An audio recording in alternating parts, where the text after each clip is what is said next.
ทักทายสบายดีทุกคนวันนี้สาวลิงพามาเบิ่งบรรยากาศทุ่งไร่ทุ่งนามาเจาะเบิ่งข้าวเบิ่งน้ำอันนี้คือหน้าสาวลิงแล้วก็หน้าสาวนางกับสาวคำกำลังไปเกี่ยวข้าวเกี่ยวข้าวข้าวดอกเพิ่นเนาะสาวลิงกับสิเกี่ยวคือกันว่าเบิ่งฟ้าเบิ่งฝนแล้วคือสิบ่ตกดอกพี่น้องเอ้ยป้าลายมือมันสิก้อยนะนี่คือข้าวหน้าสาวลิงอันนี้ค่ะป้าตกถ้าเบิ่งเดือบัดเพิ่นซุกพร้อมกันในการเอาจนมีท่านพุ่นเลย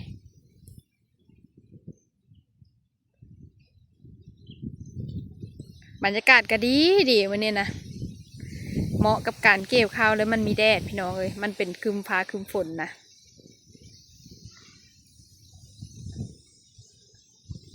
เดี๋ยวสิพายางหลอกบังเด้อลมกระพัดแห้งเติบนะมื้อนี้เสียงลมแห้งนะพี่น้องเบิ่งว่าลมพัดโหมเข้าหน้าหนาวก็เข้ามาแล้วทุกคนสาวคำกับสาวนางกำลังสิเกลเข้าสาวลิงกับสิเกลผู้เดียวแล้วมื้อนี้มาเด้อผู้เลอว่างกับมาเกลเข้าซอยสาวลิงเนี่ยเด้อข้าวสาวนางก็งามอันนี้ข้าวเจ้าเด้ข้าวเจ้าอันนี้นะข้าวสาวนางนี่งามผลผลิตปีนี้ก็ถือว่าโอเคอยู่พี่น้องอันนี้ก็หน้าสลิงคือกันอันนี้จ้ะ2-3 เพลขึ้นไปนี่ทิศหน้านี่พอดีและพอดีเกลียวเลยป้าคุยจิรอกันหลายเลยพี่น้องป้าแต่สอนมีแต่คุยเยอะ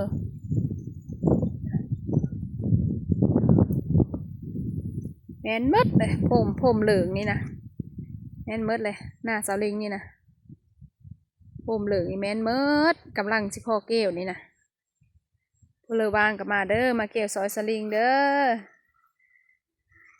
เอ็ดบางข้าวหลามข้าวมือสู่กิน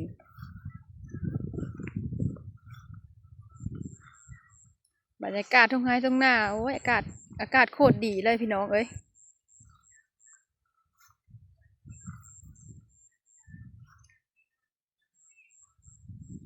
อยู่ฟ้าหน้าผู้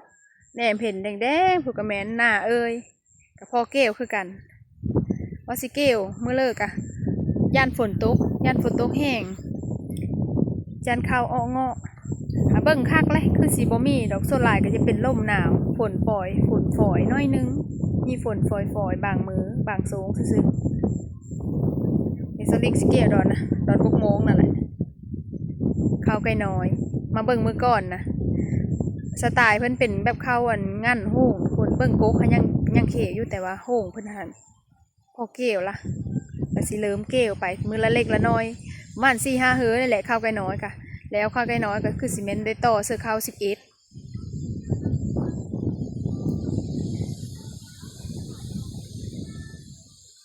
ป้าบรรยากาศวันนี้ฮะเหมาะเลยได้กับการเกี่ยวข้าวค่ะมีแดดฮ้อนเขาก็สิบ่เมยมันมีแดดเลยทุกคน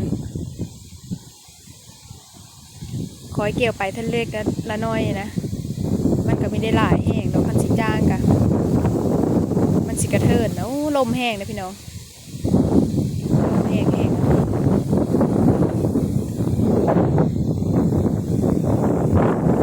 บิ่งไหมลิงมาแบบปั๊บมาเห็นเขาหน้างามก็เลยมาถึงเก็บภาพบรรยากาศให้พี่น้องเบิ่งขออนุญาตเด้อพี่น้องเอ้ยลมแห้งได้ยินแต่เสียงลมบ่จักเนาะข้าวเจ้าหน้าสาวนางก็งามปีนี้เพิ่นซื้อข้าวเจ้าหลายได้สาวนางได้ซ้ำสีเอาข้าวเจ้าหลาย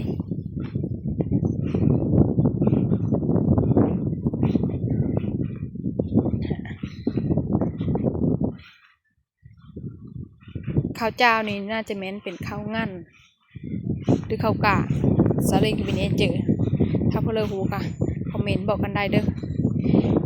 บีแมนนั่นมีความรู้เกี่ยวกับการเกษตรพอปะเลยหอดยามเห็ดหลักเห็ดไปเห็ดหน้ากะแต่ว่าเลิง พันเข้านี่บ่ปะเลอได้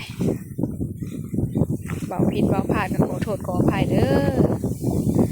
ไม่ลมให้ที่เข้าสลิงกะเข้า11นี่นะอันนี้คือเข้า12โดยล่มแล้วพ่อเกลแล้วพี่น้องเอ้ยแบบว่ายังซุ้มซื้อแต่ว่าโห่งเพิ่นยังแก่เลยแต่ว่าใบเพิ่นยังเขียวซื้อถ้ามันแดดนี่โอ้มันเอาโบยทันพอเลยถ้ามันแดดนี่อันนี้อากาศครึ้มซื้อคักบอบรรยากาศทุ่งไร่ทุ่งนาหน้าสลิงกสิประมาณนี้แหละแหนมเห็นจุ่มพุ่มสีแดงอันนั้นนะสีแดงอันนั้นนะหญ้าหน้าว่านหน้าท่ามท้องเพิ่นเด้ท้องหน้าเด้ท้องหน้านะตอนนั้นยามน้ำโทมน้ำแกงกะลิบดอนนะขึ้นมาหอดพี่แล้วขึ้นมาหอดดิดอนก็คอนี่ดิคนจื้อได้บอกดอนก็คอนี่สลิงไปเก็บจิโร่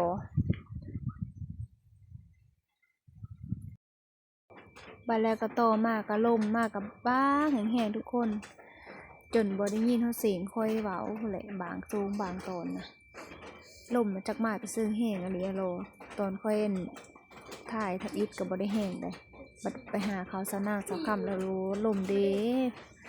พัดมาวูดเขาก็จนหนาวถามสาวนากาสาวนางตอบว่าบัดได้ยินบัดบอได้ยินแหละความพัดลมแห้งนะทุกคนสาวนางเพิ่นเกลเข้า11เพิ่นเกลกับสาวค่ำเพิ่นสิเกลเอาเพิ่นบ่ได้จ้างคนเพิ่นว่าเข้าบ่หลายๆไปเลยเพิ่นเว้าเกลเอามือเล็กละน้อยเอายังสิแล้วอยู่เพิ่นว่าถ้าสมมุติจ้างกะถ้าเทียบเสื้อราคาก็ยังถือว่าราคาสูงอยู่ทุกคนแล้วก็เฮาก็บ่ได้มีเวทไปเลยนะเฮาก็เลยเกลเอาเพิ่นว่าซ้ำนี้สาวนางกับสาวค่ำเกลหันประมาณอาทิตย์นึงก็น่าจะแล้วซึ่งเพิ่นพากันเกี่ยวข้าวไว้ทั้งสองไอ้น้องเลยสาวลิงก็มีแต่ไปเบิ่งย่อเบิ่งข้าวผู้เจ้าแล้วก็การไปเบิ่งเพิ่นเกี่ยวข้าวเพิ่นกระโซนลงไปเกี่ยวอยู่แต่ว่าสาวลิงเขาบ่ได้นุ่งเสื้อแขนยาวก็เลยว่ายืนเบิ่งเป็นกำลังเจอเฮือสาวนางอยู่เทิงคันหน้าเฮือสาวนางเกี่ยวกับสาวค่ำก่อนสาวลิงก็เป็นผู้เฮือกำลังเจออยู่เทิงคันหน้าพุ่นแหละเอาเจอซอยอยู่สาวนางเพิ่นเกี่ยวเข้าปัดเกี่ยวไปเกี่ยวมาเพิ่นแหนเบิ่งมะขามเต็มกกอยู่เพิ่นว่าเกาะสลิงแปลงแก้วไปแดะมาเด้อเพิ่นว่าเด้อกินส้มมะขามน้ำกันว่ะสาวลิงกะสิขอตัวกันเด้อทุกคนเด้อบ๊ายบาย